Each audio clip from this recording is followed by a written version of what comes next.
নমস্কার বন্ধুরা, আজকে রাধারানী রান্নাঘর এবং ডেলি ব্লগে নতুন একটা ভিডিও নিয়ে চলে এসেছি। আজকের আমি নতুন গাছ বসিয়ে দেখাবো শুধু জলের মধ্যে কিভাবে আপনারা গাছ করবেন। দেখুন, একটা হাড়ভাঙা গাছ আমি দেশের থেকে নিয়ে এসেছিলাম। সাধারণত এখানে দেখা যায় না, এর গাছের গুণাগুণ অনেক। তাই আমি বোতলের মধ্যে জল দিয়ে 4-5 দিন পর জল পাল্টে দুবার দিয়েছি। তারপর দেখছি না, সুন্দর শিকড় বেরিয়ে গেছে। তারপর আমি একটা টব নিলাম, বাগানের সাধারণ মাটি, একটু গোবর সার, ভার্মি কম্পোস্ট মিশিয়ে আমি মাটি তৈরি করেছি। এর মধ্যে আলতো হাতে গাছটা বসিয়ে দিলাম যাতে শিকড়টা না ভেঙে যায়। এবার মাটি দিয়ে জল দিয়ে দিলাম।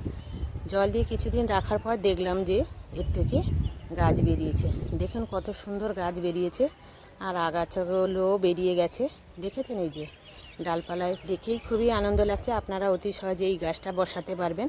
ভিডিওটা যদি আপনাদের ভালো লাগে লাইক শেয়ার কমেন্ট করবেন। গাছটা আনতে গিয়ে থেঁতলে গেছিলো, দেখুন আগাটা এখনও জ্যান্ত রয়েছে। এটাকেও আমি ভাবছি কেটে নিয়ে আবার জলের মধ্যে বসিয়ে দেব, যদি আবার নতুন গাছ হয়।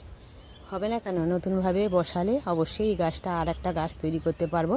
আপনারা যে কোনো গাছের ডাল বাড়িতে নিয়ে এসে জল পাল্টে চারা করতে পারেন।